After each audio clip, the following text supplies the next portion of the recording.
हिंदी में यूपीएससी की तैयारी से संबंधित प्रोग्राम्स को देखने के लिए सब्सक्राइब करें स्टडी IQ-IAS हिंदी।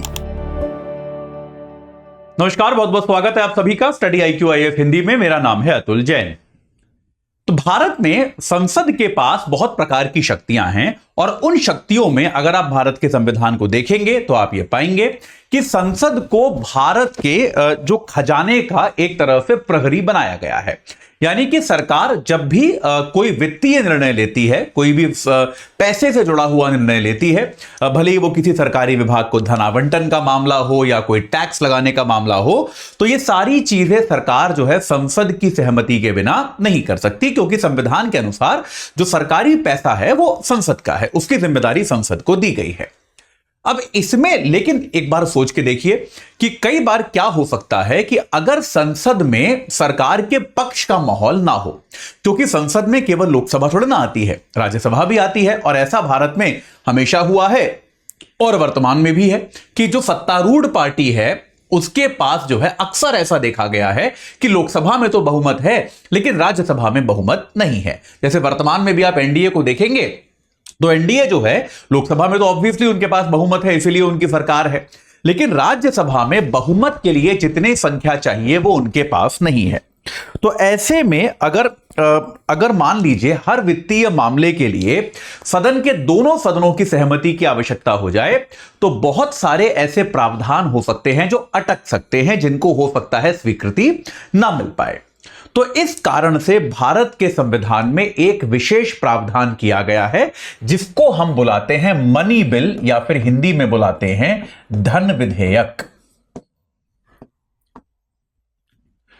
तो ये धन विधेयक क्या है मैं आपको बताऊंगा, लेकिन अभी हुआ क्या है कि ये धन विधेयक के प्रावधान के दुरुपयोग का आरोप सरकार पर अक्सर लग रहा था, और अब भारत की सुप्रीम कोर्ट में चीफ जस्टिस चंद्रचूड़ ने कहा है कि इन मामलों की सुनवाई वो करेंगे, और अगली बार जब भी संवैधानिक बेंच बनेगी, एक 7 सदस्यीय बेंच वो जो है इस धन विधेयक के मामले के दुरुपयोग, ये धन विधेयक का दुरुपयोग का जो मामला, ये जो शिकायत आ रही है, इसके लिए वो एक विशेष बेंच बनाएंगे। ये बात चंद्रचूड़ साहब ने कही है।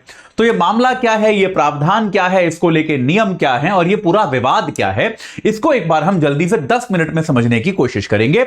लेकिन उसके पहले आपको बता दूं कि भाई हमारा प्रतिज्ञा बैच जो है वो 18 तारीख से शुरू हो रहा है। आज 16 है तो परसों से शुरू हो रहा है हमारा प्रतिज्ञा बैच। सुबह 8 बजे से शुरू हो जाएगा, याद रखिएगा। एजे लाइव कोड लगा के 27,999 में आपको जुड़ जाना है। P2I है, प्रीलिम्स से लेके इंटरव्यू तक सारी तैयारी आपको कराएगा। रोज 3 घंटे की live class, mentorship, daily practice questions, pre और मेंस के क्वेश्चंस का डेली समाधान, प्री मेंस की टेस्ट सीरीज, 18 किताबें आपके घर पे। और अगर आप प्री क्वालिफाई करेंगे तो 2 सुविधाएं। पहली सुविधा तो आपको हम दिल्ली बुलाएंगे, आपका मेंस की तैयारी के लिए रहना खाना पढ़ना सब कुछ फ्री, कोई और अतिरिक्त शुल्क नहीं। और साथ के साथ ये जो फीस आपसे ली गई थी 27,999, ये भी आपको पूरी तरह से रिफंड कर दी जाएगी, यानी कि कोर्स आपके लिए एकदम निःशुल्क हो जाएगा। ठीक है, तो आज ही एजे लाइव कोड लगाइए और इस बैच से जुड़िए। चलिए, तो भाई धन विधेयक जरूरी क्यों है, ये तो आपको मैंने समझा दिया कि भाई सरकार को अपने डे टू डे कामों के लिए कई बार पैसे की आवश्यकता होती है, वित्त की आवश्यकता होती है। और ये बात सही भी है कि अगर आप सरकार के हाथ से वित्तीय शक्ति पूरी तरह से ले लोगे तो कई बार सरकार की जो कार्य कुशलता है, कार्य करने की क्षमता है, उस पर बुरा प्रभाव पड़ेगा। तो इसके लिए संविधान ने क्या किया है, अनुच्छेद 109 में धन विधेयक का प्रावधान किया है। धन विधेयक में होता क्या है, एक तो यह केवल लोकसभा में प्रस्तुत किया जा सकता है, केवल लोकसभा में प्रस्तुत होता है, ये राज्यसभा में प्रस्तुत नहीं हो सकता। ठीक है, इसको केवल कोई मंत्री प्रस्तुत कर सकता है सरकार की तरफ से, केवल सरकार ये ला सकती है। ठीक है, कोई मंत्री ही इसको प्रस्तुत कर सकता है। और तीसरी और सबसे इंपॉर्टेंट बात यह है कि इसको पास करने की जिम्मेदारी या अधिकार केवल लोकसभा में होता है। मैं आपको समझाता हूं इसका काम कैसे होता है। यह केवल लोकसभा में पारित होता है, इसमें राज्यसभा को शक्तियां नहीं होती। देखिए आपको समझाता हूं मैं, इसमें राज्यसभा की शक्ति नगण्य है, मतलब शून्य के बराबर है एकदम।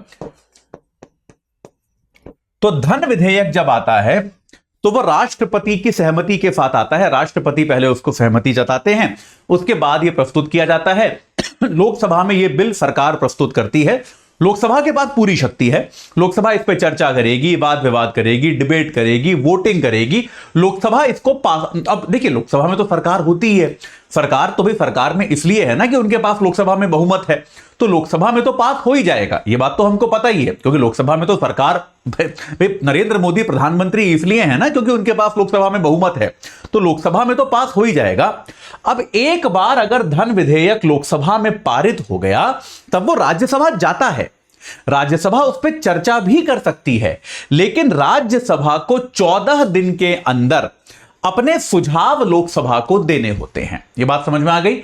यानी कि राज्यसभा इसको रोक नहीं सकती। अगर 14 दिन तक राज्यसभा ने इस पर कोई निर्णय नहीं किया तो माना जाता है कि राज्यसभा ने पारित कर दिया।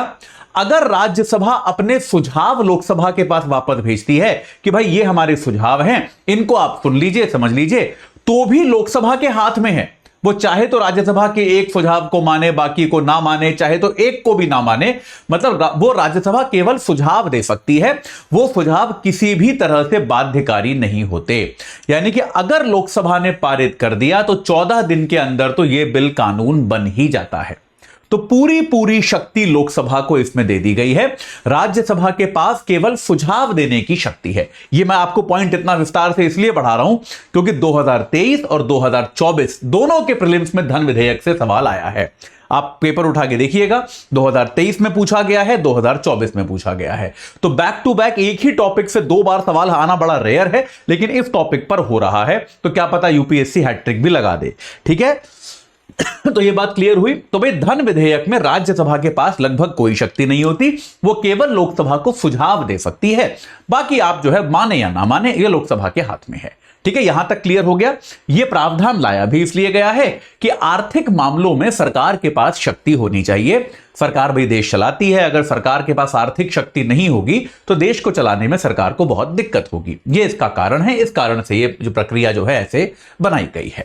चलिए अब आते हैं मुद्दे की बात पर। मुद्दे की बात क्या है कि धन विधेयक होते कौन से हैं? तो भारत के संविधान में अनुच्छेद 110 जो है,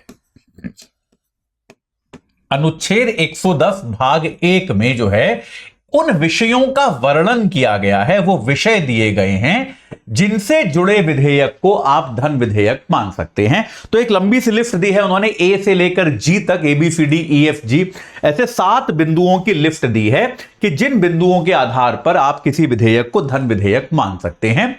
तो आमतौर पे उन बिंदुओं को रटने की आवश्यकता नहीं है, लेकिन आमतौर पे यह माना जाता है कि वो ऐसे कोई भी विषय जो सरकार के खर्चे, किसी प्रकार की आय, मतलब जो केवल धन से ही जुड़े हुए हों, उनको धन विधेयक माना जाना चाहिए, यह आमतौर पे माना जाता है। ठीक है, अब हुआ क्या है, पिछले कुछ समय से, इनफैक्ट पिछले काफी समय से सरकारों पर इस प्रकार के आरोप लग रहे हैं कि भाई सरकार को बड़े सारे मुद्दे जो है संसद से पास कराने होते हैं। जैसे सबसे पहली बार जो मैंने मुद्दा सुना था, यह आधार के बिल पर सुना था। जो आधार को लेकर कानून आया था, उस समय कांग्रेस के नेता थे जयराम रमेश, उन्होंने यह मुद्दा उठाया था और उन्होंने क्या कहा। अब देखिए, आधार बिल कहीं से भी आपको धन विधेयक जैसा साउंड कर रहा है कि भाई एक सब पूरे देश का एक यूनिक आईडी कार्ड बनेगा, सबको 16 डिजिट का एक नंबर दिया जाएगा, या कितने 16 का ही होता है ना आधार, हाँ 16 डिजिट का नंबर होगा, बायोमेट्रिक लिया जाएगा। इसमें धन विधेयक जैसा तो कुछ भी नहीं है, ये तो एक आइडेंटिटी कार्ड का प्रावधान है। लेकिन चूंकि सरकार के पास राज्यसभा में बहुमत नहीं था, तो सरकार ने एक ऐसी तिकड़म लगाई, एक ऐसी ट्रिक लगाई। सरकार ने कहा कि क्योंकि इसको बनाने में खर्चा होगा या फिर आगे जाने वाले, आगे जो भी वित्तीय काम भी होंगे उसमें इसका प्रयोग होगा, इसलिए सरकार ने कहा कि यह भी धन विधेयक है, इसको भी धन विधेयक बना दिया। और धन विधेयक बनने के कारण क्या हो गया, यह केवल लोकसभा गया। लोकसभा में सरकार के पास बहुमत था, राज्यसभा में सरकार के पास बहुमत नहीं था, लेकिन राज्यसभा तो यह गया ही नहीं क्योंकि इसको धन विधेयक घोषित कर दिया गया।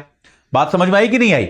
तो कोई भी, अच्छा एक बात और है इसमें, कोई भी विधेयक धन विधेयक है या नहीं है, यह घोषणा करना किसका काम होता है? लोकसभा स्पीकर का। यह भी याद रखिएगा, कोई भी विधेयक अगर धन विधेयक माना जाता है तो यह लोकसभा स्पीकर की ही घोषणा इसमें बाध्यकारी होती है, अंतिम होती है।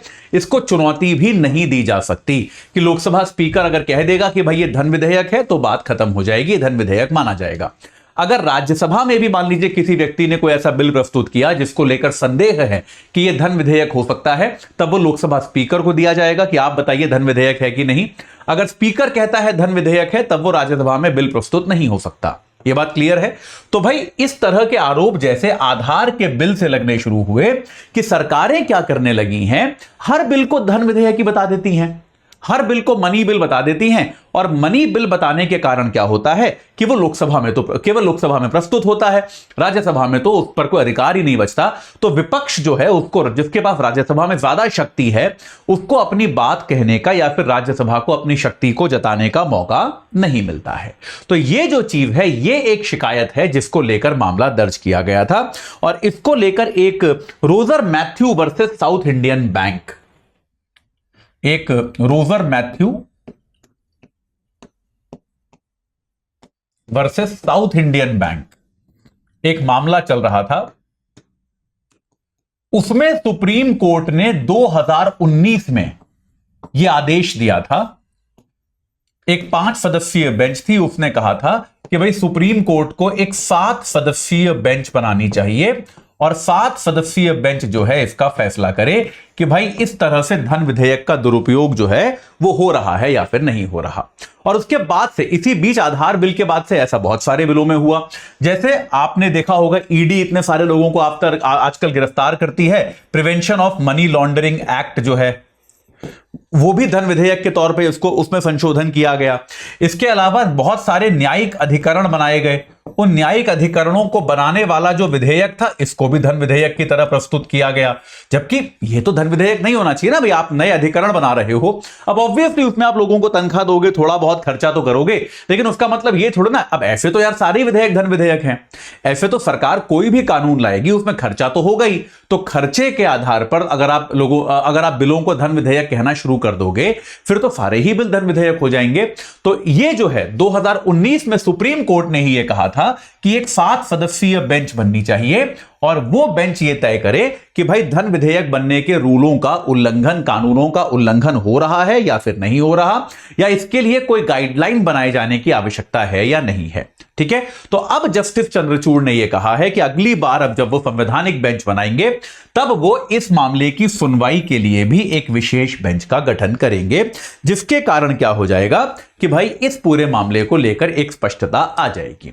तो यह बहुत आवश्यक है। यह बहुत एक बड़ा एक संवैधानिक विवाद चल रहा है इस समय देश में, जिसको लेकर यह स्पष्टता आ जाए। जितनी जल्दी यह स्पष्टता आ जाए उतना बेहतर है। तो यह बहुत इंपॉर्टेंट एक बेंच बनेगी, बहुत इंपॉर्टेंट मामले की सुनवाई होगी। इस पर हम सबकी नजर रहेगी और इसमें जो भी होगा वो आपको मैं सबसे पहले जरूर बताऊंगा। लेकिन अभी के लिए धन विधेयक क्या होता है, महत्ता क्या है, प्रक्रिया क्या है, यह जानना आपके लिए जरूरी है, जो आपको मैंने बता दिया। ठीक है, चलिए तो अभी के लिए इतना ही। आपको जाते जाते फिर से बता दूं, हिंदी भाषा में देश का सबसे अच्छा कोर्स प्रतिज्ञा बैच 18 तारीख से सुबह 8 बजे से शुरू हो रहा है।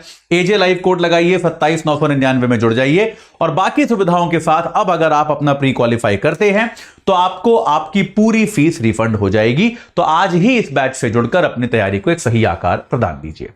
इस चर्चा से जुड़ने के लिए आप सभी का बहुत बहुत धन्यवाद।